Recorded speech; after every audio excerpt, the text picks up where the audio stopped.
So அந்த பெண் தனியா போய் அவ சம்பாதிச்சுட்டு வந்து திரும்ப குழந்தைங்களை பாத்துக்கணும்னா அதுக்கு கவர்மெண்ட் என்ன மாதிரி ஒரு செட்டப் பண்ணிருக்கீங்க? சொசைட்டெல்லாம் என்ன ஒரு செட்டப் இருக்கு? எல்லாத்தையும் நம்ம வெஸ்ட்ல இருந்து கத்துக்கிறோம் இல்லையா? வெஸ்ட்ல இருந்து என்னென்ன விஷயம் கத்துக்க கூடாதோ அதெல்லாம் கத்துக்கிட்டோம். அதாவது சேம் செக்ஸ்லாம் நம்ம கத்துக்க கூடாத ஒரு விஷயம், அதெல்லாம் வந்து பேக் சீட்ல போட வேண்டிய ஒரு விஷயத்த இப்ப அது பப்ளிக்கா ஒரு பப்ளிக் டிஸ்பிளே ஆயிடுச்சு. பட் எதை பத்தி நம்ம கத்துருந்துருக்கணும்? ஃபேமிலி சிஸ்டம் பத்தி நம்ம கத்துருந்துருக்கணும். ஏன்னா அதுதான் நம்ம பேஸ். அந்த ஃபேமிலி சிஸ்டம் சர்வைவ் ஆகணும்னா அந்த வீட்டில் இருக்கிற பெண்ணு நினைச்சா மட்டும்தான் முடியும்.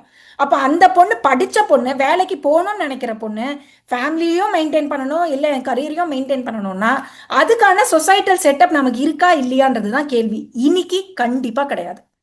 மேம் நீங்க பேசும்போது செக்ஸுவல் இன்சிடென்ட்ஸ் ஒரு பக்கம், இன்னொரு பக்கம் கன்வர்ஷன். செக்ஸுவல் இன்சிடென்ட்ஸ் ஒரு பக்கம் வைக்கும்போது இந்த கன்வர்ஷன் நடக்குது, இப்ப மத்த இடங்கள் நடக்குதுன்னா ரைட், ஓகே. ஐடி செக்டார் எல்லாமே படிச்சவங்க அங்கேயும் இது மாதிரியான மதமாற்றங்கள் அப்படின்றத எப்படி இது எப்படி ஏத்துக்க முடியும்?